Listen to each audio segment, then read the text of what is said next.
মাঠে প্রবেশ করতেছে, আপনারা রাস্তাটি পরিষ্কার করে দিন।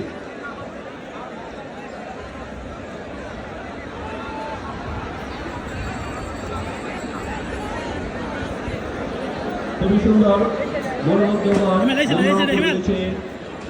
চেয়ারগুলির মাধ্যমে খেলোয়াড়বৃন্দ মাঠের ভিতর প্রবেশ করেছেন।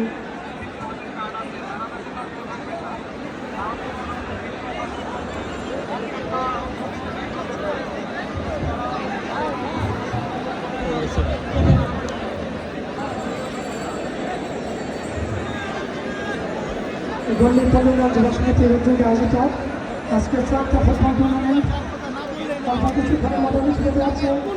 আমরা দেখতে পাচ্ছি আজকে প্রধান অতিথি, আজকে আমাদের এই অনুষ্ঠানের প্রধান অতিথি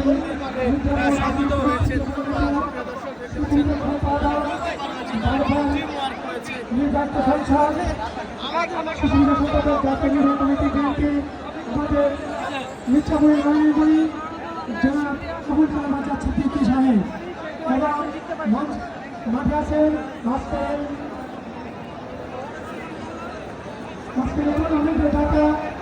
জনাব